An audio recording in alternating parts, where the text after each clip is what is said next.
Los espantosos sucesos de aquella noche le habían reducido a un estado de embrutecimiento completo y no hizo ninguna observación cuando el guardabosque, señalando Euno Castillo, le dijo: «Vamos». Aunque como ya era de día, el doctor hubiera podido regresar a Werst sin temor de un tropezón al través de los bosques del Plesa, máxime cuando ningún provecho sacaría de quedar junto a Nick. No intentó marcharse, y el no abandonar a su compañero consistía en que el doctor no tenía ya conciencia de la situación, era un cuerpo sin alma. Así es que cuando el guardabosque le arrastró hacia el talud de la contraescarpa del castillo, se dejó llevar. Ahora bien, ¿sería posible penetrar en el castillo por otra parte que por la poterna? Esto era probablemente lo que Nick quería reconocer. La muralla no presentaba ninguna brecha, ningún hundimiento, ningún hueco que pudiese dar acceso al interior. Era muy sorprendente que murallas tan viejas estuvieran en un estado de conservación tan perfecta, lo que debía atribuirse a su espesor. Elevarse hasta las almenas que le coronaban parecía un imposible, puesto que dominaban el foso de unos 40 pies de profundidad.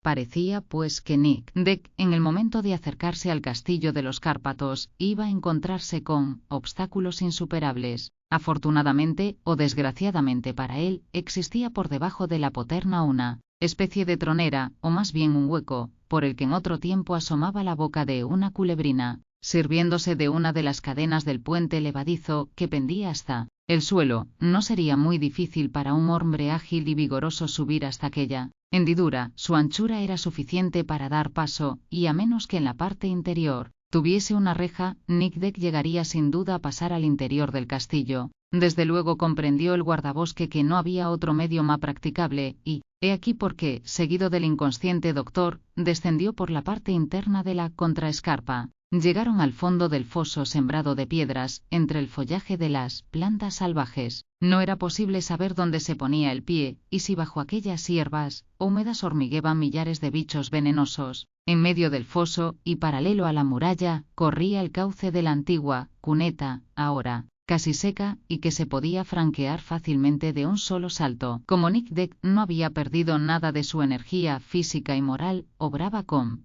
sangre fría, mientras el doctor le seguía maquinalmente, como la bestia amarrada por una cuerda al cuello. Pasada la cuneta, el guardabosque siguió 20 pasos a lo largo de la muralla, deteniéndose bajo la poterna, en el sitio donde pendía la cadena del puente levadizo. Ayudándose con los pies y las manos, no le sería difícil llegar al saliente de la piedra, junto a la entrada. Evidentemente Nick Deck no pretendía obligar al doctor a que le acompañase en aquel escalo. Un hombre tan torpe no hubiera podido hacerlo. Limitóse, pues, a sacudirlo violentamente para hacerse comprender, y le recomendó que se quedase sin moverse en el fondo del foso. Cogió la cadena y gateó, sin que aquello significase más que un juego para sus músculos de montañés. Pero así que el doctor se vio solo, de nuevo se dio cuenta de su situación, comprendió. Miró, y vio a su compañero ya suspendido unos 12 pies del suelo, y con voz ahogada por la emoción, exclamó: «Espera, Nick, espera». El joven no le escuchó. «Ven, ven, o me voy», gritó el doctor levantándose y dando algunos pasos. «Ni dos», respondió Nick,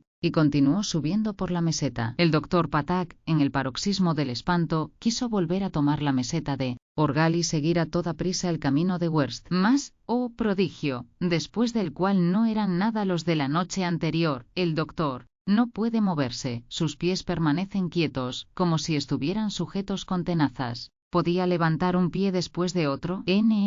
Estaban adheridos por los talones y por las plantas. ¿Estaba, pues, cogido por los resortes de un cepo? Más bien parecía retenido por los clavos de sus zapatos. Como quiera que fuese, el pobre hombre estaba allí inmóvil, pegado al suelo, y sin fuerzas para gritar, extendiendo desesperadamente las manos. Parecía que quería arrancarse de los brazos de alguna tarasca escondida en las entrañas de la tierra. Entretanto Nick había llegado a lo alto de la poterna, y acababa de poner la mano sobre una de las bisagras de hierro donde se encajaba el puente levadizo, cuando dejó escapar un grito de dolor. Cayendo hacia atrás como herido por un rayo, se deslizó a lo largo de la cadena, a la que se había cogido por instinto, y rodó al fondo del foso. «Bien decía la voz que me sucedería alguna desgracia», murmuró, y perdió el conocimiento. Capítulo 7. Cómo describir la ansiedad del pueblo de Werst desde la partida del joven guardabosque y del doctor Patak. no había cesado en aquellas 4 horas, transcurridas desde su marcha, y que parecían interminables. El señor Colts, el posadero Jonás, el maestro Hermod,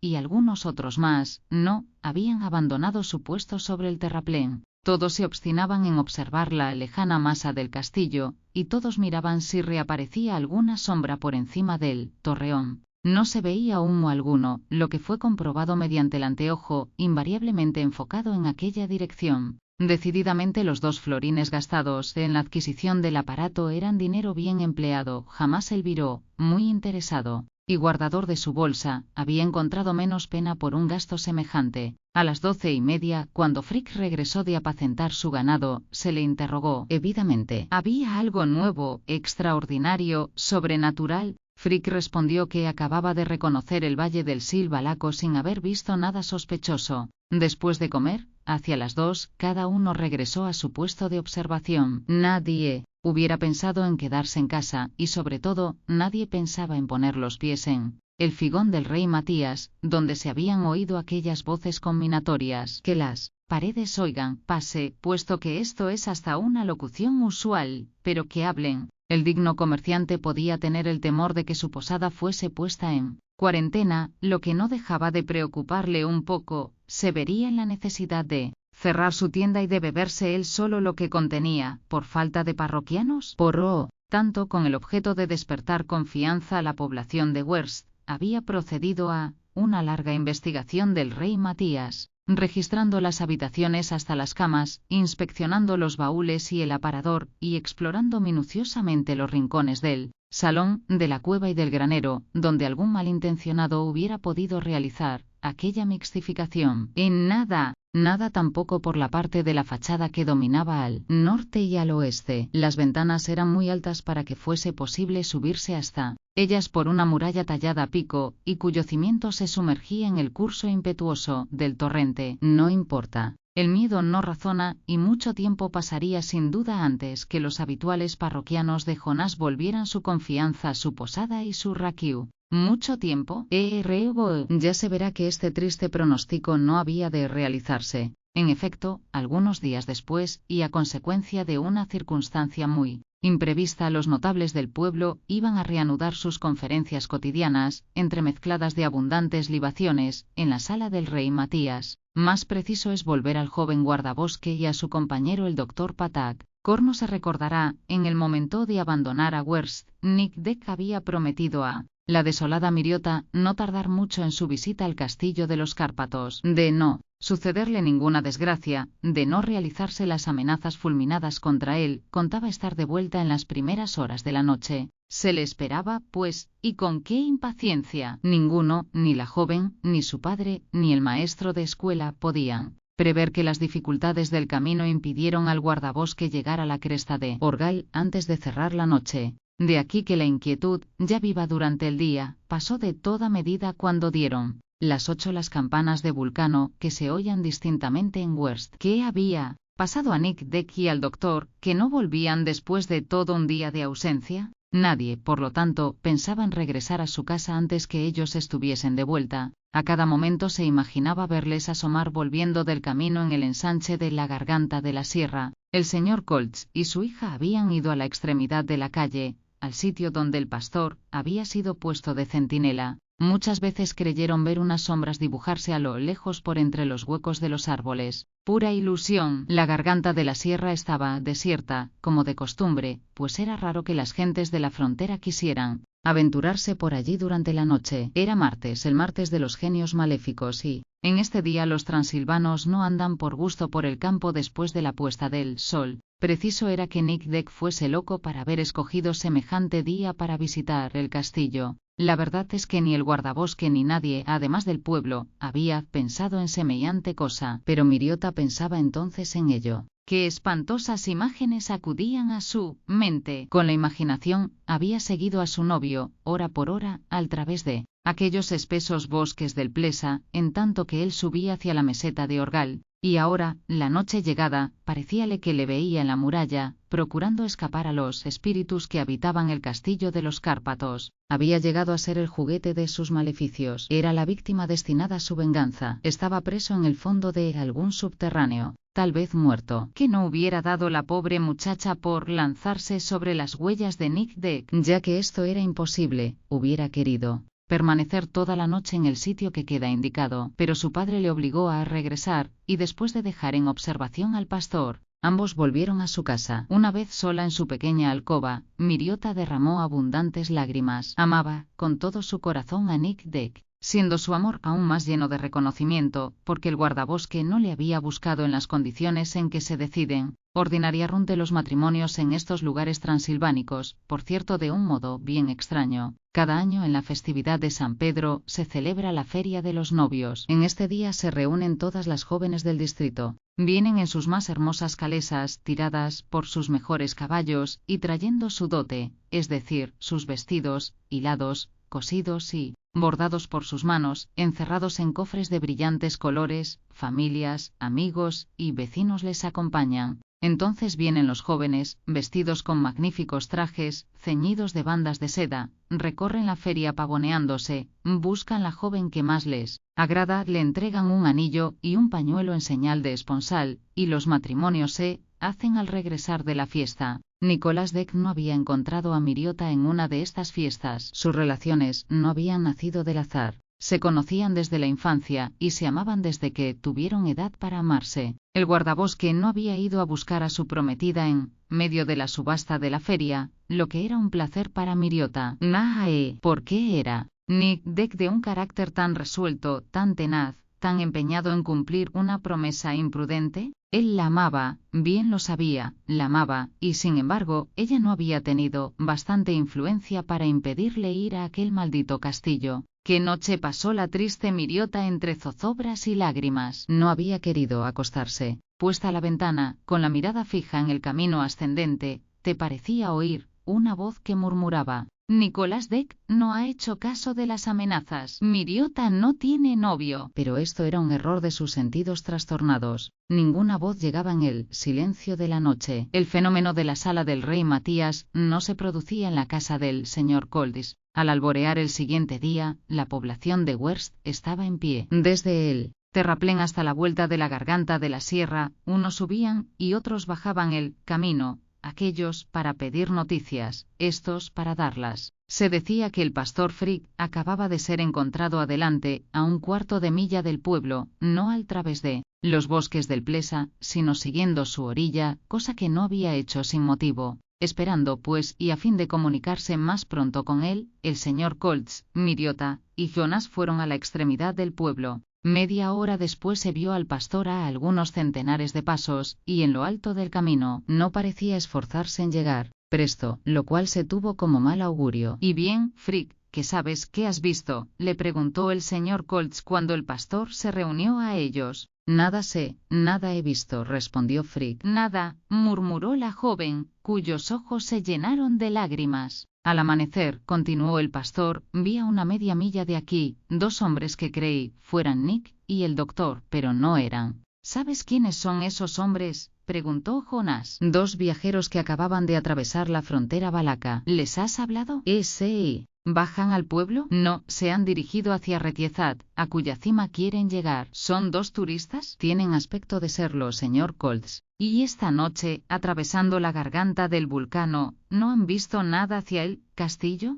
«No, porque se encontraban todavía al otro lado de la frontera», respondió Frick. «De modo que no traes ninguna noticia de Nick Deck». «Ninguna». «Dios mío», repetía la pobre Miriota. «Por lo demás podréis interrogar a estos viajeros dentro de pocos días», añadió Frick, «porque piensan hacer alto en Werst antes de partir para Kolosvar». «Con tal de que no se les hable mal de mi posada», pensó Jonas suspirando. «Capaces serían de no alojarse en ella». Desde hacía 36 horas el excelente posadero estaba preocupado por el temor de que ningún viajero osaría comer y dormir en el rey Matías. En suma, estas preguntas y estas respuestas cambiadas entre el pastor y su amo no aclararon la situación, y como ni el guardabosque ni el doctor habían aparecido a las 8 de la mañana, ¿no podía racionalmente esperarse que no volverían jamás? Nadie se aproximaba impunemente al castillo de los Cárpatos. Herida por las emociones de aquella noche de insomnio, Miriota apenas podía sostenerse. Completamente desfallecida, casi no tenía fuerzas para andar. Su padre la condujo a su casa. Allí sus lágrimas redoblaron. Llamaba a Nick con voz delirante. Quería ir en su busca. Pedía amparo, y había motivo para temer que cayese enferma. Entretanto, era necesario y urgente tomar una resolución, ir en socorro del guardabosque y del doctor, sin pérdida de un instante. Poco importaba que hubiesen de correrse peligros exponiéndose a las represalias de los seres humanos o sobrenaturales que ocupaban el Castillo. Lo esencial era saber qué les había sucedido a Nick Deck y al doctor. Era un deber imperioso tanto para sus amigos como para cualquier habitante de la aldea. Los más valientes no rehusarían lanzarse por los bosques del Plesa, en dirección al castillo de los Cárpatos. Decidido esto después de no pocas discusiones y diligencias, los más valientes no pasaron de 3, que fueron el señor Colts, Frick y el posadero Jonas. El maestro Hermod se había sentido de repente indispuesto con dolor de gota en una pierna, y había dado la clase echado sobre 2 sillas. Serían las 9 de la mañana cuando el señor Colts y sus compañeros, bien armados por prudencia, tomaron el camino de la montaña. En el mismo sitio en que Nick se había separado de ellos, internáronse por la áspera pendiente, y pensaron, no, sin razón, que si el guardabosque y el doctor estaban en camino para volver a la aldea, debían ir sin duda por allí. No sería difícil reconocer sus huellas, lo que fue comprobado cuando franquearon uno a orilla. Los dejaremos aquí para decir qué movimiento se hizo en la opinión de Werst desde que les perdieron de vista. Si antes de que partiesen aquellos 3 hombres al encuentro de Nick y Patak parecía la tal empresa obra muy meritoria, después, cuando hubieron partido, empezó a verse en aquello una imprudencia sin nombre. Pues que, sobre una catástrofe iba a venir otra, porque nadie dudaba que el doctor y el guardabosque habían sido víctimas de su intentona. ¿Y de qué serviría que el señor Colts, Frick y Jonas se expusieran a lo mismo, por desinterés? Miriota no solo lloraría a su novio, sino a su padre también, y nunca podrían perdonarse los amigos del pastor y del posadero la pérdida de entrambos. La desolación fue general en Werst, y no había señales de que terminase pronto. Aun admitiendo que no les aconteciera alguna desgracia, no contaban con el regreso del señor Colts y de sus 2 compañeros antes de que la noche hubiese envuelto las alturas del Plesa. Mas, ¿cuál no sería la sorpresa general cuando a lo lejos del camino fueron vistos, hacia las 2 de la tarde? Miriota, prevenida del caso, corrió a su encuentro apresuradamente. No venían 3 sino 4, y uno cuarto se parecía al doctor. «Nick, mi pobre Nick», exclamó la joven. «Nick no está, no viene». Nick venía, pero extendido sobre unas angarillas de ramas que penosamente conducían Jonas y el pastor. Precipitóse la joven hacia su novio, inclinóse sobre él, y le abrazó estrechamente. «Muerto, muerto», exclamaba. «No, no está muerto», respondió el doctor Patak, «pero merecía estarlo, y yo también». Lo cierto era que el guardabosque estaba sin conocimiento, con los miembros rígidos, la cara exangüe, la respiración débil. Si el doctor no estaba descolorido como su compañero, debíase a que la marcha le había devuelto su tinte habitual de ladrillo. La voz de Mariota, tan tierna, tan desgarradora, no tuvo poder alguno para arrancar a Nick de su letargo. Cuando le condujeron a la aldea y lo depositaron en el cuarto del señor Colts, todavía no había desplegado sus labios. Algunos instantes después sus ojos se abrieron poco a poco, y al ver a la joven inclinada a su cabecera, sus labios dibujaron una sonrisa. Trató de levantarse, pero no pudo. Una parte de su cuerpo estaba paralítica, como herida de hemiplegia. Sin embargo, queriendo tranquilizar a Miriota, le dijo con voz muy débil: «Esto no será nada, nada». «Mi pobre Nick», repetía la joven. «Un poco de fatiga solamente. La emoción. Esto pasará pronto. Con tus cuidados, Miriota». Pero el enfermo necesitaba calma y reposo, en vista de lo cual el señor Colts salió del cuarto, dejando a Miriota junto al joven guardabosques, que no hubiera podido tener una enfermera más diligente. No tardó en adormecerse. Entretanto, el posadero Jonas contaba a un numeroso auditorio, con voz fuerte para ser bien oído de todos, lo que había sucedido desde su partida. Después de haber encontrado en el bosque el sendero que Nick Deck y el doctor se habían abierto, los 3 tomaron la dirección del castillo. 2 horas estuvieron por las pendientes del Plesa, y cuando se hallaban a una media milla a la orilla del bosque, vieron a 2 hombres que eran el doctor Patak y el guardabosque. El primero no podía andar, el otro acababa de caer al pie de un árbol, falto de fuerzas. Correr hacia el doctor, interrogarle, por más que él estaba tan confuso que no podía responder, formar con ramas una parihuela,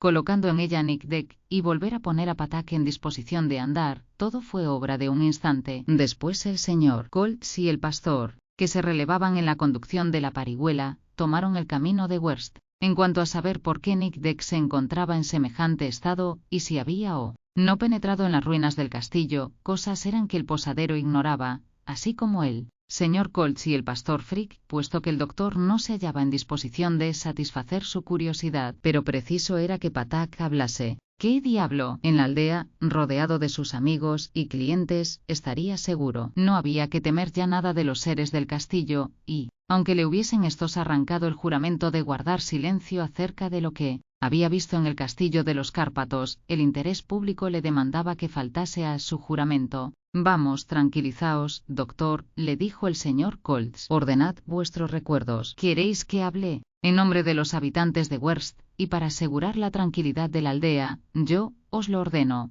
Un buen vaso de raquio aprontado por Jonás, devolvió el habla al doctor, que con entrecortadas frases expresó en estos términos: partimos los dos, Nick y yo. 2 locos indudablemente. Preciso fue emplear casi todo un día para atravesar esos malditos bosques, y allá por la noche vimos el castillo. Llegamos a él, a un tiemblo. Toda mi vida temblaré. Nick quería entrar, sí, quería pasar la noche en el torreón, es decir, en la mismísima alcoba de Belcebú. El doctor decía aquello con voz tan cavernosa, que solo de oírle temblaban los otros. No lo consentí, no, continuó. ¿Qué hubiera pasado de ceder yo a los deseos de Nick? De pensarlo se me erizan los cabellos. Y el doctor se llevaba maquinalmente la mano a la cabeza. Nick se resignó a acampar en la meseta. ¡Qué noche, amigos míos, qué noche! ¿Cómo descansar cuando los espíritus no os permiten dormir una hora? Ni una hora. De repente, habíais de ver monstruos de fuego apareciendo entre las nubes, verdaderos monstruos, sí, que se precipitaban sobre la meseta para devorarnos. Todas las miradas se dirigieron al cielo para ver si cruzaba por él algún grupo de espectros. Pocos instantes después, continuó el doctor, la campana de la capilla empieza a sonar.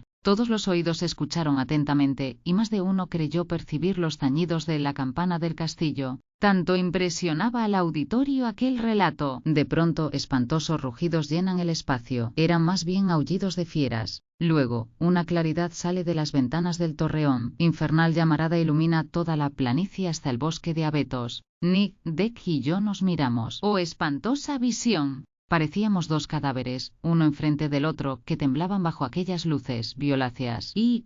Efectivamente, viendo la cara cadavérica y la mirada extraviada del doctor Patak, parecía que venía del otro mundo, al que había enviado tan crecido número de sus semejantes. Preciso fue dejarle tomar alientos, pues de lo contrario, no hubiera podido continuar su relato, lo que se consiguió gracias a un segundo vaso de raquiu, que pareció devolver al ex enfermero parte de la razón que le habían hecho perder los espíritus. Pero, al fin, ¿qué le pasó al pobre Nick Deck?, preguntó el señor Colts, y no sin razón. El viro concedía extrema importancia a la respuesta del doctor, teniendo en cuenta que la misteriosa voz de la posada se dirigió personalmente al G. Os diré lo que recuerdo, respondió el doctor. Amaneció. Yo había suplicado a Nick Deck que renunciase a sus proyectos, pero ya le conocéis, y sabéis que nada se puede lograr de un testarudo semejante. Bajó al foso. Yo tuve que seguirle porque me arrastraba, y además yo no tenía conciencia de mis actos. Nick se adelantó hasta la poterna, cogióse a una cadena del puente levadizo, y subió por ella hasta lo más alto del muro. En aquel momento, otra vez me di cuenta de nuestra situación. Aún es tiempo, me dije, de retener a este imprudente, a este sacrílego, por mejor decir. Ordeno por última vez que baje y que regrese a Werst en mi compañía. No, me grita. Quiero huir. Sí, lo confieso, quise huir. Cualquiera de vosotros en mi caso, ¿no hubiera hecho lo mismo? Pero en vano traté de moverme del suelo. Mis pies están allí, clavados, adheridos, como si hubiera echado raíces. ¿Cómo arrancarles de allí? Imposible. Todo es inútil. Y el doctor remedaba los movimientos de un hombre cogido por las piernas como un zorro que ha caído en un lazo. Volviendo a su narración, añadió, en aquel momento dejóse oír un grito. ¿Pero qué grito? Lo había dado Nick D.C.C. Sus manos agarradas a la cadena, la sueltan de pronto, y cae al fondo del foso, como herido por invisible mano. El doctor había sido verídico en su relato, nada había añadido, no obstante la turbación de sus ideas. Todos aquellos fenómenos descritos por él se habían producido, como los contaba en la meseta de Orgal, teatro aquella noche de los mencionados sucesos. Respecto a lo que pasó después de la caída de Nick Deck, helo aquí. El guardabosque cae desvanecido y el doctor Patak está imposibilitado de acudir en su ayuda porque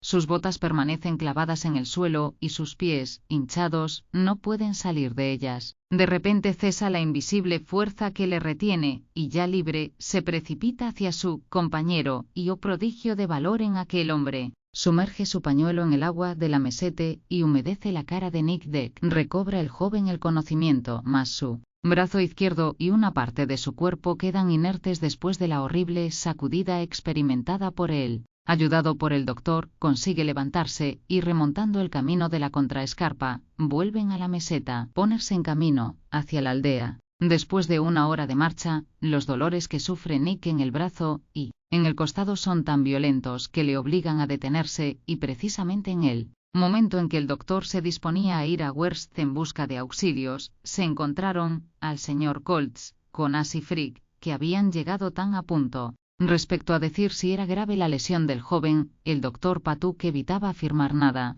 En concreto, aunque mostrase habitualmente rara seguridad cuando se trataba de un caso médico, se limitó a responder en tono dogmático: cuando se trata de una enfermedad natural, es una cosa distinta a cuando se trata de una enfermedad sobrenatural que el Chort envía. En este caso solo el Chort puede curarla. En defecto de diagnóstico, tal pronóstico no era tranquilizador para Nick Deck, pero felizmente aquellas palabras no eran el Evangelio, y cuántos médicos superiores al doctor Patak, desde Hipócrates y Galeno, se han engañado y se engañan hoy. El joven guardabosque era un mozo fuerte, y dada su vigorosa constitución, podían concebirse buenas esperanzas, aun sin necesidad de intervención diabólica, y bajo la condición de no seguir muy estrictamente las prescripciones del antiguo enfermero del Lazareto. Segunda parte, capítulo primero. Como se comprende, los sucesos referidos no eran los más a propósito para calmar el terror que reinaba en Werst. Ya no había duda, no eran vanas amenazas las que lanzó la sombra parlante, que diría el poeta, y que se oyeron en la sala del rey Matías. La temeridad y desobediencia del joven Nick Deck habían tenido el anunciado castigo. ¿Acaso no era esto una advertencia dirigida a todos aquellos que intentaran seguir su ejemplo? ¿Qué había que deducir de aquello? Un formal entredicho de penetrar en el castillo de los Cárpatos. El que lo intentase, arriesgaría la vida. Era seguro que si el guardabosque hubiera franqueado la muralla, no hubiese vuelto a la aldea. De aquí que el espanto fuese más completo que nunca en Werst, en Vulcano y en todo el Valle de los Dos Sils. En todas partes se hablaba de emigrar, y algunas familias de Siganes lo hicieron antes de permanecer en las proximidades del castillo. Ahora que ya se sabía que servía de refugio a seres maléficos, dado el carácter de aquella gente, era pedirles demasiado que se quedasen allí. No había más remedio que marcharse a otra región, a menos que el gobierno húngaro se decidiese a destruir la inabordable fortaleza. ¿Pero era el castillo destructible por los humanos medios? Durante la primera semana de junio nadie se aventuró a salir fuera de la aldea, ni aún para dedicarse a las faenas agrícolas. ¿Acaso el menor golpe de azadón no podía provocar la aparición de algún fantasma escondido en las entrañas del suelo? El arado, hundiendo la tierra, ¿no haría salir bandadas de estaflis o endriagos? Donde se sembraran granos de trigo, ¿no saldrían granos de demonio? No dejaría de suceder esto, decía Frick muy convencido, y él, por su parte, se guardaba muy bien de llevar su rebaño a los prados del Sil. Así, pues la aldea estaba aterrorizada. Nadie trabajaba en los campos, nadie salía de su casa, cerrada a piedra y lodo. El señor Colts no sabía qué partido tomar para hacer nacer en sus administrados una confianza que le iba haciendo falta. Decididamente no. Había otro medio que ir a Kolosvar a fin de reclamar la intervención de las autoridades. ¿Y había seguido saliendo humo de la chimenea del torreón? Muchas veces permitió verlo el anteojo al través de los vapores que se arrastraban por la meseta de Ofeole. y cuando la noche llegaba, tomaban las nubes un tinte rojizo, semejante a los reflejos de un incendio.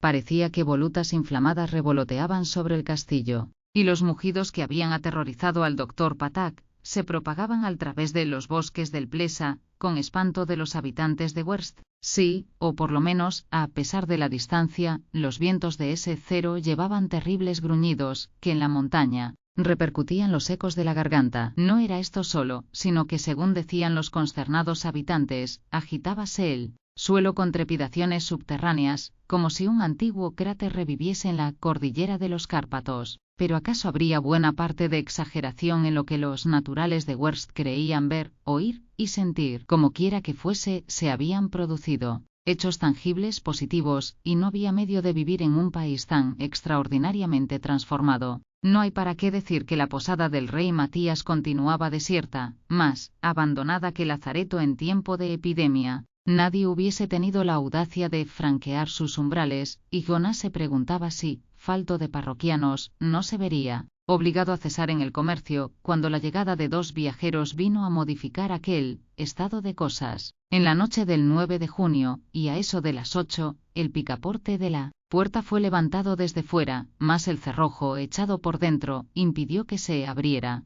Jonás, que ya se había subido a su camaranchón, se apresuró a bajar, a la esperanza de encontrarse frente a un huésped, uníase el temor de que el tal huésped fuese algún aparecido, al cual no se le podría rehusar cena y cama. Jonás se puso, pues, a parlamentar al otro lado de la puerta, sin abrirla. ¿Quién es?, preguntó. 2 viajeros. Vivos, muy vivos. ¿Estáis bien seguros? Todo lo seguros que puede estarse, señor posadero, pero que no tardarán en morir de hambre si tenéis la crueldad de dejarlos fuera. Jonás se decidió a descorrer los cerrojos, y 2 hombres penetraron en la sala. Apenas dentro, su primer cuidado fue pedir una habitación para cada uno, pues tenían intención de permanecer 24 horas en Werst. A la claridad de su lámpara, Jonás examinó a los recién llegados con extrema atención, adquiriendo la certeza de que eran 2 seres humanos, con los que podía hacer negocio. ¡Qué fortuna para el rey Matías! El más joven de los 2 viajeros podía tener unos 32 años. Era de elevada estatura, de cara noble y bella, tenía ojos negros, cabellos de un color castaño oscuro, y barba negra, elegantemente cortada. Su aspecto era un poco triste, pero altivo, aspecto de hidalgo, y un posadero tal observador como Jonás no podía engañarse en esto. Además, cuando le preguntó con qué nombre debía inscribir a los 2 viajeros, el conde Franz de Telek, respondió el joven, y su asistente Rotzko. ¿De qué país? De Crajova. Crajova es una de las principales villas del estado de Rumania, que confina con Transilvania en el S. de la cordillera de los Cárpatos. Franz de Telek era, pues, de raza rumana, lo que Jonás había notado desde que le vio. En cuanto a Rotzko, hombre de unos 40 años, alto, robusto, de espesos bigotes y cabellera fuerte, tenía todo el aspecto de un militar. Llevaba el morral sujeto a sus hombros por unos tirantes, y una maleta muy ligera en la mano. En esto consistía todo el equipaje del joven conde, que viajaba a guisa de turista, y a pies las más veces. Esto se veía en su traje, su capote en bandolera, pasamontañas sobre la cabeza, y una especie de blusa sujeta a la cintura por un cinturón, del que pendía la vaina de cuero del cuchillo balaco, polainas estrechamente ajustadas sobre zapatos de ancha y fuerte suela. Estos 2 viajeros eran precisamente los mismos que el pastor Frick había encontrado hacía 10 días en el camino de la garganta del Vulcano, y que entonces se dirigían hacia el Retiezat. Después de haber visitado la comarca hasta los límites del Maros, después de haber hecho la ascensión a la montaña, venían a descansar un poco en el pueblo de Werst, antes de entrar en el valle de los 2 Sils. ¿Tenéis 2 habitaciones para nosotros?, preguntó Franz de Telek. 2, 3, 4, cuantas quiera el señor conde, respondió Jonás. 2 son suficientes, dijo Rotzko, pero es preciso que estén cerca una de otra. Les convienen estas, replicó Jonás abriendo 2 puertas a la extremidad del salón. Perfectamente, respondió Franz de Telek. Decididamente, Jonás no tenía nada que temer de sus nuevos huéspedes. No eran seres sobrenaturales, espíritus que habían tomado forma humana. El hidalgo se presentaba como un personaje distinguido, de esos que un posadero tiene siempre a gran honra recibir. He aquí una feliz circunstancia que volvería su fama al rey Matías. ¿A qué distancia estamos de Kolosvar?, preguntó el conde. A unas 50 millas siguiendo el camino que pasa por Petroseny y Karlsburg, respondió Jonas. Y es muy fatigosa la jornada, muy fatigosa para los peatones, y si me permitís una observación diré que me parece que el señor conde debía darse un descanso de algunos días. ¿Podemos cenar?, preguntó Franz de Telek, poniendo término a las observaciones del posadero. Una media hora de paciencia, y tendré el honor de ofrecer al señor conde una cena digna de él. Pan, vino, huevos y carne fiambre nos bastan para esta noche. Os voy a servir lo más pronto posible. Al momento, y Jonas se disponía a volver a la cocina, cuando lo detuvo una pregunta del conde. Me parece que no tenéis mucha gente en la posada, dijo. En efecto, en este momento no hay nadie, señor conde. ¿No es esta la hora en que la gente del país viene a beber y a fumar su pipa? Ha pasado la hora, señor conde. En el pueblo de Werst hay costumbre de acostarse cuando las gallinas. Jamás hubiera dicho la razón de no haber un solo parroquiano en su posada. ¿No cuenta vuestro pueblo más de 300 o 400 habitantes? Próximamente, señor conde. No hemos encontrado un alma al bajar la calle principal. Es que hoy estamos en sábado, víspera del domingo.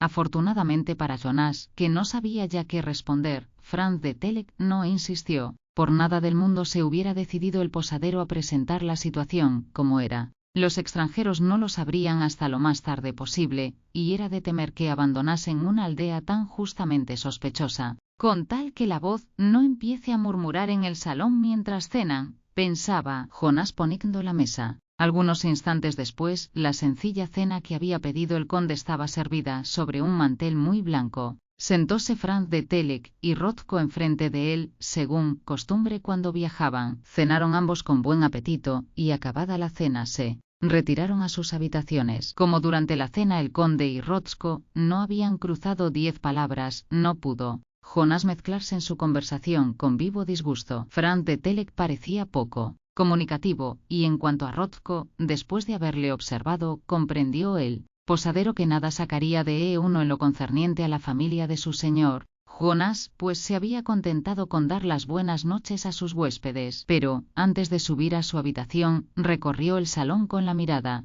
prestando oído a los menores ruidos de dentro y de fuera, repitiendo, con tal que esa abominable voz no los despierte durante su sueño. La noche se pasó tranquilamente. Al día siguiente, desde el amanecer, extendióse por el pueblo la noticia de que 2 viajeros habían bajado al rey Matías, y numerosos habitantes fueron a colocarse delante de la posada, muy fatigados por la excursión de la víspera. Franz de Telek y Rothko dormían aún, y no era probable que tuvieran intención de levantarse antes de las 7 o las 8 de la mañana. De aquí la gran impaciencia de los curiosos, ninguno de los cuales tenía el valor necesario para entrar en la sala antes que los viajeros hubieran salido de sus habitaciones. Al fin aparecieron a las 8. Nada de particular les había acontecido. Se les podía ver yendo y viniendo por la posada. Después se sentaron para desayunarse, lo que no dejaba de ser bastante tranquilizador. Además, Jonas, en pie en el dintel de la puerta, sonreía con aire afectuoso, invitando a sus antiguos parroquianos a que le volviesen su confianza, puesto que el viajero que honraba con su presencia la posada era un noble rumano si se quiere, y de una de las más antiguas familias rumanas. ¿Qué podían temer en tan noble compañía? En breve sucedió que el señor Koltz, pensando que él debía ser el primero en dar ejemplo, se decidió a dar el primer paso.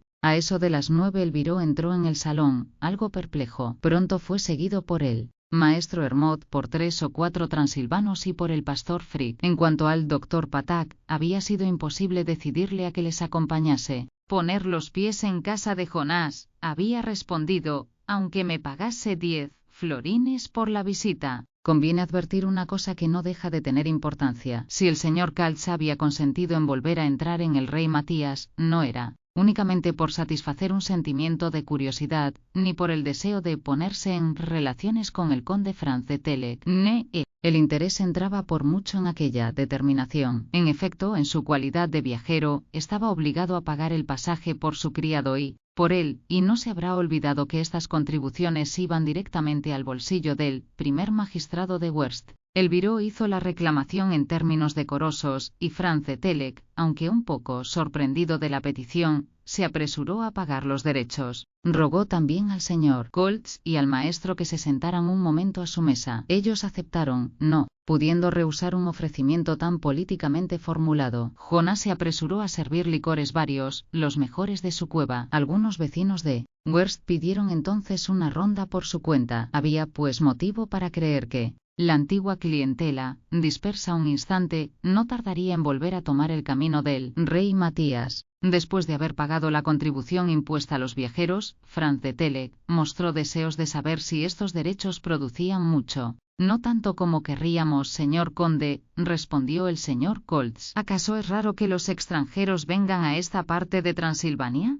Muy raro, en efecto, respondió el viró, no obstante el mérito del país que le hace digno de ser visitado. Así lo creo, dijo el conde. Lo que he visto me ha parecido digno de atraer la atención de los viajeros. Desde la cúspide del Retiezat he admirado mucho los valles del Sil, las ciudades que se divisan en el y el círculo de montañas que rodean el macizo de los Cárpatos. Es muy hermoso, señor conde, es muy hermoso, respondió el maestro Hermod, y, para completar vuestra excursión os invitamos a hacer la ascensión al Paring. Tengo el temor de que me falte el tiempo necesario para ello, respondió Franz de Telek. Con un día habrá bastante, sin duda, pero yo regreso a Carisburg, y cuento con partir mañana por la mañana. ¿Cómo piensa el señor conde dejarnos tan pronto?, dijo Jonás tomando su aire más afectuoso. No le hubiera disgustado ver que los huéspedes prolongasen su estancia en el rey Matías. Es preciso, respondió el joven. Además, ¿a qué objeto prolongar mi estancia en Gerse? ¿Creed que nuestro pueblo vale la pena de que un turista permanezca algún tiempo en él?, hizo observar el señor Cotel. Sin embargo, parece ser poco frecuentado, replicó el conde. Será probablemente porque los alrededores no ofrezcan nada curioso. En efecto, nada curioso, dijo el viró pensando en el castillo. Nada curioso, repitió el maestro. Dijo el pastor Frick, dejando escapar involuntariamente esta exclamación. ¿Qué miradas le arrojaron Koltz y los demás, y particularmente el posadero? ¿Era preciso poner a un extranjero al tanto de los secretos del país? ¿Enterarle de lo que sucedía en la meseta de Orgal? Señalar a su atención el castillo de los Cárpatos, ¿no era querer atemorizarle, despertando en él el deseo de abandonar el pueblo? Y en lo sucesivo, ¿qué viajeros querrían seguir el camino de la garganta del Vulcano para penetrar en Transilvania? Verdaderamente aquel pastor no mostraba más inteligencia que el más bestia de sus carneros. «Cállate, imbécil, cállate», le dijo a media voz el señor Koltz. Como la curiosidad del conde se había despertado, se dirigió directamente a Frick, preguntándole qué significaban aquellas exclamaciones. No era el pastor hombre que se arrepintiese fácilmente, y en el fondo pensaba que tal vez Franz de Telek pudiera dar un buen consejo provechoso al pueblo. «He dicho señor conde», replicó, «y no me vuelvo atrás». «¿Hay, pues, en los alrededores de Werst alguna maravilla que visitar?», preguntó el conde. «¿Alguna maravilla?», repitió el señor Koltz. No, exclamaron los demás, y temblaban ya al pensamiento de que otra tentativa hecha para penetrar en el castillo serviría para atraer nuevas desgracias. Franz de Telek, no sin alguna sorpresa, observó aquellos valientes cuyos rostros indicaban diversamente el terror, de bien significativa manera. «¿Qué hay, pues?», preguntó. «¿Qué hay, señor?», respondió Rothko. «Pues bien, parece que se trata del castillo de los Cárpatos». «¿Del castillo de los Cárpatos?». «Este es el nombre que el pastor acaba de decirme al oído». Y diciendo esto, Rothko mostraba a Frick, que meneaba la cabeza sin atreverse a mirar a su amo. Habíase abierto una brecha en el muro de la vida privada del pueblo, y no tardó en pasar toda la historia por esta brecha. En efecto, el señor Koltz, que había tomado su partido, quiso por sí mismo hacer conocer la situación al joven conde contándole cuanto concernía al castillo de los Cárpatos. No hay que decir que Franz no pudo ocultar el asombro que esta relación le hizo experimentar,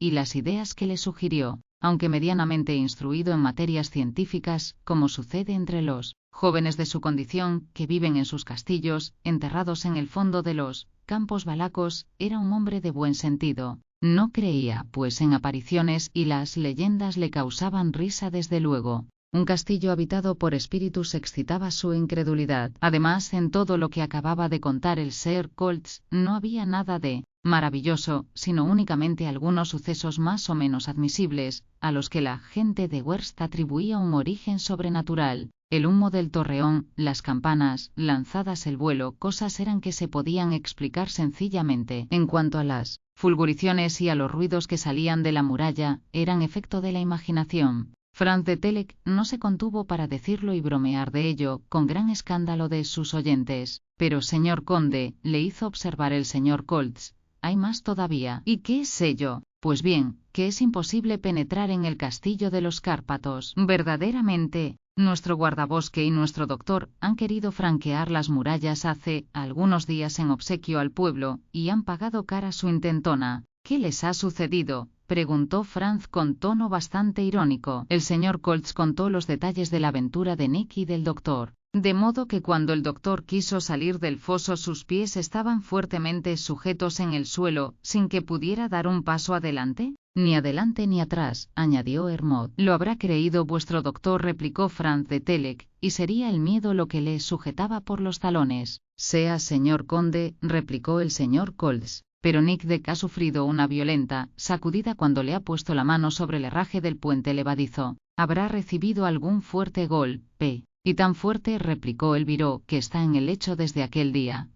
Pero no será peligro de muerte, se apresuró a preguntar el conde. No, afortunadamente. En realidad, aquello era un hecho innegable, y el señor Colts esperaba la explicación que Franz de Telek le iba a dar. He aquí lo que el conde respondió muy explícitamente. En todo lo que acabo de oír, repito que no hay nada que no sea muy sencillo. P.G.A. Mi no tiene duda que el castillo de los Cárpatos está ocupado ahora. ¿Por quién? Lo ignoro. De cierto no es por espíritus, sino por gente que tiene interés en ocultarse después de haber buscado refugio en él. Malhechores, exclamó el señor Colts. Es lo probable, y como no quieren que vayan a echarles de allí, han hecho creer que el castillo estaba habitado por seres sobrenaturales. ¿Cómo, señor conde? Respondió el maestro Hermod. ¿Creéis vos? Yo creo que vuestro país es muy supersticioso, que los huéspedes del castillo lo saben, y han querido de ese modo evitar visitas importunas. Era verosímil que las cosas hubieran pasado de esta suerte, pero no se extrañará que nadie de Wurst quisiera admitir esta explicación. El conde notó que no había convencido a un auditorio que no quería dejarse convencer. Por lo tanto se contentó con añadir, puesto que no admitís mis razones, señores, continuad creyendo lo que os plazca.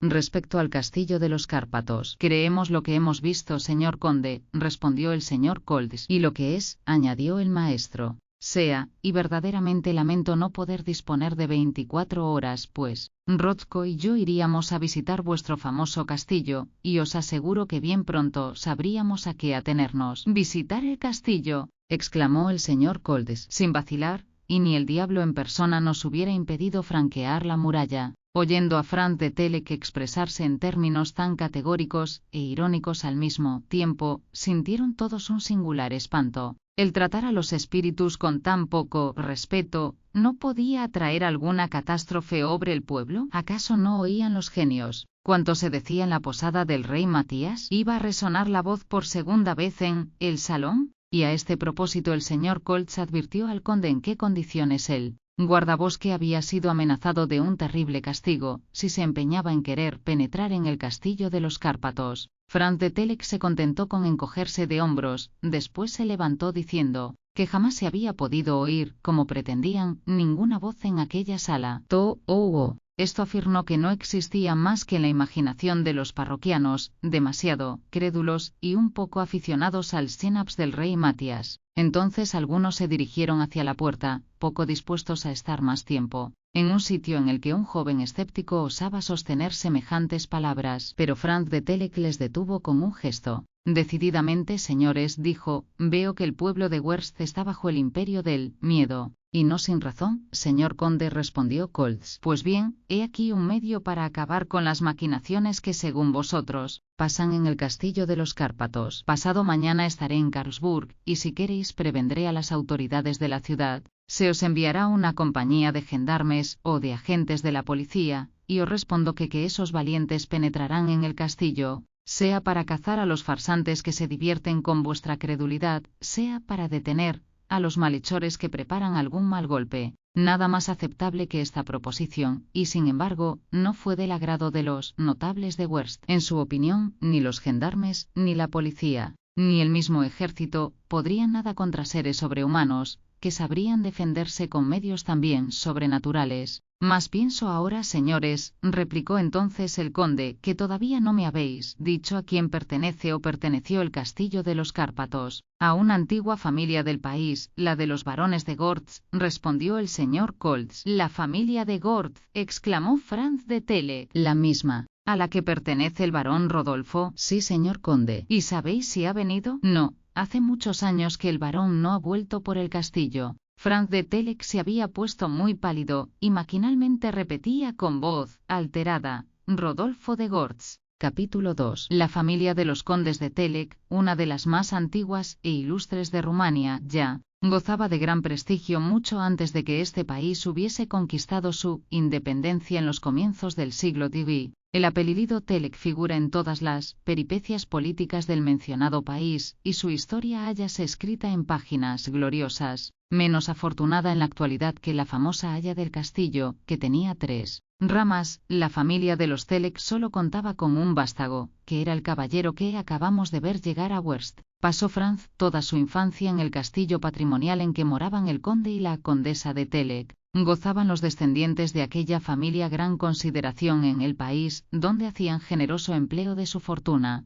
Entregados a la vida cómoda y patriarcal de la nobleza del campo, apenas si dejaban sus dominios de Krajowa una vez al año, y esto cuando sus negocios les llamaban a la población de este título, distantes del castillo tan solo algunas millas. Tal género de vida tenía que influir en la educación de su hijo único, y Franz debía sentir el efecto del medio en que su juventud transcurría. Tuvo por maestro a un anciano sacerdote italiano que no le pudo enseñar más de lo que sabía, que no era la verdad gran cosa. De este modo el niño se fue haciendo hombre sin haber adquirido más que insuficientes nociones de las ciencias, artes y literaturas contemporáneas. La caza era su pasión, y pasábase días y noches por bosques y prados persiguiendo ciervos, jabalíes y osos cuchillo en mano. Este era el pasatiempo favorito del joven conde, quien, valiente y resuelto, realizaba verdaderas proezas en tan rudo ejercicio. Murió la condesa cuando apenas su hijo tenía 15 años, y solo tenía 21, cuando pereció su padre, víctima de un accidente de caza. La pena que afligió al joven fue inmensa ante ambas irreparables pérdidas en tan poco tiempo. Toda su ternura, cuanto cariño encerraba su corazón, habíase compendiado en su acendrado amor filial, mas cuando aquel amor le faltó, careciendo de amigos y muerto también su preceptor, encontróse solo en el mundo. Durante 3 años, el joven conde permaneció en el castillo de Krajowa, sin poder decidirse a abandonarle. Vivía allí sin buscar relaciones con el exterior. Apenas iba 1 o 2 veces a Bucarest, cuando los negocios le obligaban a ello, y aun estas ausencias eran de corta duración, pues tenía ansia de regresar a sus dominios. Sin embargo, esta existencia no podía durar, y Franz concluyó por sentir el deseo de ensanchar un horizonte que limitaban estrechamente las montañas rumanas. Quiso volar a otro ambiente. Tenía unos 23 años cuando tomó la resolución de viajar. Su fortuna le permitía satisfacer largamente sus nuevos caprichos. Un día abandonó el castillo de Krajowa, sus antiguos servidores, y se alejó del país valaco, en compañía de Rodko, un antiguo soldado rumano que desde 10 años atrás estaba al servicio de la familia Telek y era el compañero del joven en todas sus expediciones de caza. Era hombre valiente y resuelto, y muy devoto de su amo. La intención del conde era visitar Europa y detenerse algunos meses en las capitales más importantes del continente. Creía, no sin razón, que su instrucción, nada más que esbozada en el castillo de Krajowa, podría completarse por las enseñanzas de un viaje, cuyo plan había dispuesto cuidadosamente. Franz quiso visitar a Italia lo primero, pues hablaba correctamente el italiano que el viejo sacerdote le había enseñado. El atractivo de aquella tierra tan rica en recuerdos y a la que se sentía preferentemente atraído, fue tal que permaneció allí 4 años. Abandonó Venecia sino para ir a Florencia, ni Roma sino para ir a Nápoles, volviendo sin cesar a aquellos centros artísticos, de los que no podía separarse. Dejaba para más tarde el visitar Francia, Alemania, España, Rusia e Inglaterra, para cuando la edad hubiera madurado sus ideas y pudiera estudiar aquellas regiones con mayor provecho. Por el contrario, estaba en toda la efervescencia de la juventud para gustar el encanto de las grandes ciudades italianas. Tenía Franz de Telek 27 años cuando fue a Nápoles por la última vez. Pensaba permanecer en aquel punto más que algunos días antes de volver a Sicilia, terminado su viaje con la exploración de la antigua Trinacria, y retornando después al castillo de Crajova a fin de descansar un año. Una circunstancia inesperada había, no solamente de cambiar sus planes, sino de decidir de su vida entera y modificar su curso. Durante aquellos años pasados en Italia, el conde había perfeccionado su instrucción de un modo mediano solamente, sintiéndose poco apto para el cultivo de las ciencias, pero en cambio el sentimiento de lo bello le había sido revelado como a un ciego la luz. Con el espíritu abierto a los esplendores del arte, se entusiasmaba delante de las obras maestras de la pintura, cuando visitaba los museos de Nápoles, Venecia, Roma y Florencia, y al mismo tiempo, los teatros le habían hecho conocer las obras líricas de aquella época, y se apasionaba por la manera como los artistas las interpretaban. Durante su última estancia en Nápoles, y en las circunstancias particulares que vamos a referir, un sentimiento de una naturaleza más viva, de una fuerza más intensa, se apoderó de su corazón. En aquella época, y en el Teatro de San Carlos, había una célebre cantante, cuya voz, pura, método acabado y juego dramático causaban la admiración de los aficionados al divino arte. Hasta entonces la Stilla no había buscado los aplausos del extranjero, y jamás cantaba más música que la italiana, que ocupaba el primer puesto en el arte de la composición. El Teatro de Carignan en Turín, de Scala en Milán, Fenice en Venecia, el de Alfieri en Florencia, el de Apolo en Roma y el de San Carlos en Nápoles, la poseían por turno, y sus triunfos no la dejaban ningún disgusto por no haber todavía pisado otras escenas de Europa. Tenía entonces Stilla 25 años, y era una mujer de una belleza ideal, con su larga cabellera de dorados tonos, el fuego de sus ojos negros y profundos, donde parecían brillar llamas, la pureza de sus rasgos, temperamento ardiente y un talle que no hubiera podido hacer más perfecto el cincel de Praxiteles. Esta mujer era además una artista sublime, otra Malibran, cuyo Musset hubiera podido decir también, et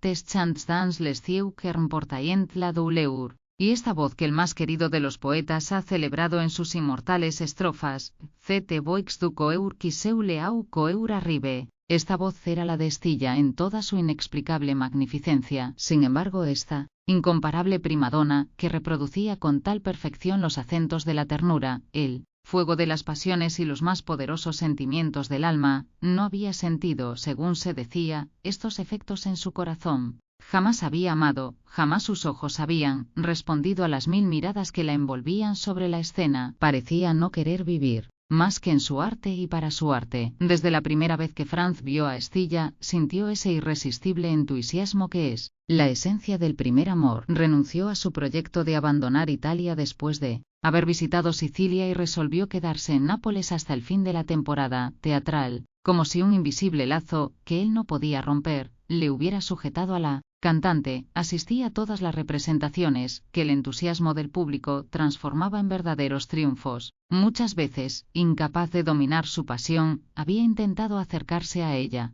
pero la puerta de la Stilla estaba invariablemente cerrada tanto para él como para los otros fanáticos adoradores. Síguese de aquí, pues, que el joven conde fue bien pronto el más desconsolado de los hombres, siempre solo en presencia de su amor, no pensando más que en la gran artista, no vivía más que para verla y oírla, sin buscar el crearse relaciones en un mundo al que su nombre y fortuna le llamaban. Bien pronto aquella efervescencia de su alma se acrecentó hasta tal punto que su salud se vio comprometida, y júzguese cuánto hubiera sufrido si hubiera sentido la tortura de los celos, si el corazón de la Stilla hubiera pertenecido a otro. Pero el conde no tenía rival, lo sabía, y no hubiera tenido desconfianza alguna, a no ser por cierto personaje bastante extraño, cuyo carácter y rasgos vamos a conocer, por exigirlo así las peripecias de esta historia. Era un hombre de 50 a 55 años, al menos así se creía. En la época en que Franz de Telek vino a Nápoles por última vez,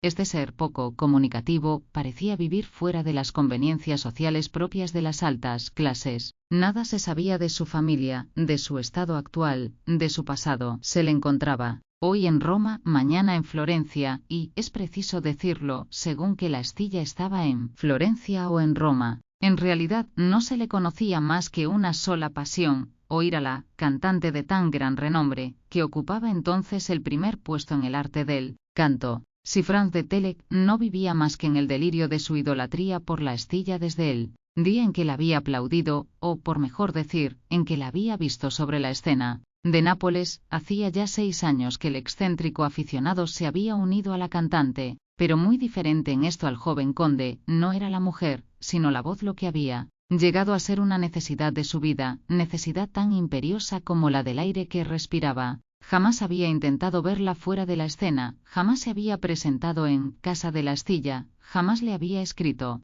pero todas las veces que la astilla aparecía en cualquier teatro de Italia, se veía pasar por delante del despacho un hombre de alta estatura, envuelto en un largo gabán oscuro y cubierto de ancho sombrero que ocultaba su cara. Este hombre se apresuraba a tomar asiento en el fondo de un palco enrejado, probablemente abonado para él, y allí quedaba encerrado, inmóvil y silencioso durante toda la representación. Después, una vez que Stilla había dado su última nota, salía furtivamente, y ninguno de los demás cantantes le hubiera podido retener, no los hubiera oído. ¿Quién era este espectador tan asiduo a sus representaciones? En vano había tratado de saberlo la astilla, y como ésta era de una naturaleza tan impresionable, concluyó por aterrarle la presencia de este hombre original, terror poco razonable, pero muy real. Aunque la astilla no podía verle en el fondo de su palco, cuya celosía jamás bajaba él, misterioso personaje, ella sabía que estaba allí, sentía su mirada imperiosamente fija sobre ella, y profundamente turbada por su presencia, no oía ni los bravos con que el público acogía su salida a escena. Queda dicho que este personaje jamás se había aproximado a Stilla, pero si no había procurado conocer a la mujer, e insistimos particularmente en este punto, todo cuanto podía recordar al artista había sido objeto de sus constantes atenciones. Así es que poseía el más hermoso de los retratos que el gran pintor Michel Gregorio había hecho de la cantante. En aquel retrato estaba la astilla apasionada, vibrante, sublime, encarnada, en uno de sus más hermosos papeles. Aquel retrato, adquirido a peso de oro, bien valía lo que por él había pagado su rico admirador, por más que aquel ente original, siempre solo en su palco, no salía nunca de su casa, sino para ir al teatro, no vivía en un aislamiento absoluto. Un compañero no menos extraño que él compartía su existencia. Este último se llamaba Orfanik. ¿Qué edad tenía? ¿De dónde venía y de dónde era? Nadie hubiera podido dar contestación a estas preguntas. De creer lo que decía a todo, el que quería oírlo, era uno de esos sabios ignorados cuyo genio no ha podido darse a luz, y que sienten odio hacia el mundo que les desconoce. Suponíase, no sin razón, que debía de ser algún pobre diablo, algún inventor que vivía a expensas de su protector. Era Orfanik de mediana estatura, delgado, raquítico, con cara de ético, una de esas caras pálidas que en el antiguo lenguaje recibían el calificativo de chiches faces. Seña particular, llevaba una ojera puesta sobre el ojo derecho, que acaso había perdido en algún experimento de física, y sobre su nariz unos gruesos anteojos, cuyo único cristal de miope servía a su ojo izquierdo de verdosa pupila. Durante sus paseos solitarios gesticulaba como si hablase con algún ser invisible que le escuchase sin responderle nunca. El extraño melómano y el no menos extraño Orfanik eran todo lo conocidos que podían ser en las ciudades italianas a las que acudían en las temporadas teatrales. Gozaban el privilegio de excitar la pública curiosidad,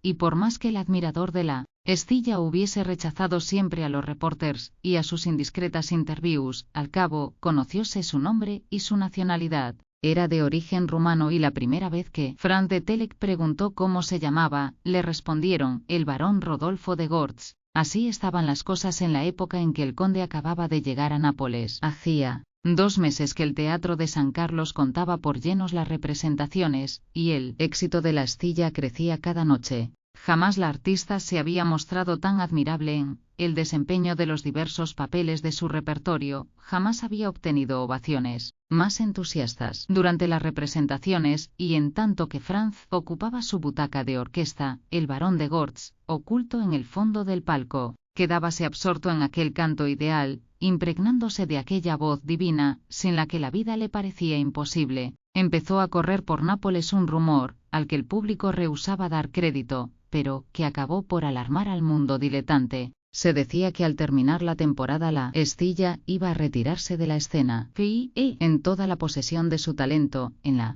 plenitud de su belleza, en el apogeo de su carrera artística, ¿era posible que pensase en retirarse? Sin embargo, aquel rumor que parecía inverosímil, era cierto, y en realidad el barón de Gortz no era ajeno a esta resolución. Aquel espectador misterioso, siempre invisible tras la celosía del palco, había acabado por provocar en la Estilla una emoción nerviosa, persistente, de la que no podía defenderse. En cuanto salía a escena sentíase impresionada hasta tal punto que su turbación, muy visible para el público, alteraba poco a poco la salud de la joven. 7-4. Salir de Nápoles, huir a Roma, a Venecia o a otra ciudad cualquiera de la península. No sería suficiente, Estilla lo sabía, para librarse de la presencia del barón de Gortz. Otro tanto sucedería si abandonaba Italia yendo a Alemania, a Rusia o a Francia. Aquel hombre la seguiría donde fuese con el objeto de oírla, y solo tenía un medio para libertarse de aquella importunidad: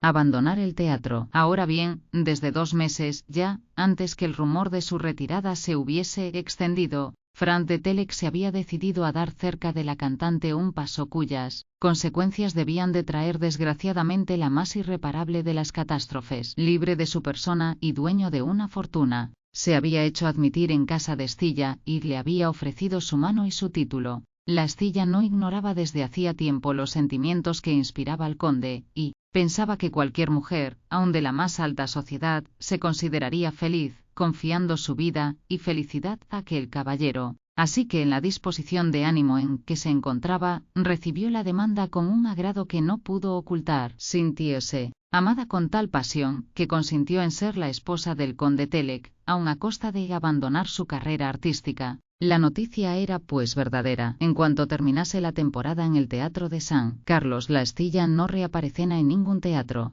Su matrimonio, del que ya se tenían algunas sospechas, se dio como cosa segura. Como se comprende, aquello produjo un efecto prodigioso, no solamente en el mundo artístico, sino también en el gran mundo de Italia. Preciso era ya admitir el proyecto. Celos y odio se desencadenaron contra el conde, que robaba al arte, a sus éxitos y a la idolatría de los aficionados, la primera cantante de la época. Hubo hasta amenazas personales, de las que Franz no se preocupó nada. Si tal efecto hizo la noticia en el público, imagínese lo que sentiría Rodolfo de Gortz ante la idea de que su ídolo le iba a ser robado, perdiendo, al perderle, el encanto de su vida. Corrió el rumor de que intentó suicidarse. Lo cierto fue que desde aquel día ya no se vio a Orphanik por las calles de Nápoles, ya no abandonaba al barón, y hasta iba con él a encerrarse en el palco de San Carlos, cosa que nunca había hecho, siendo como era, absolutamente refractario, como tantos sabios, al encanto sensual de la música.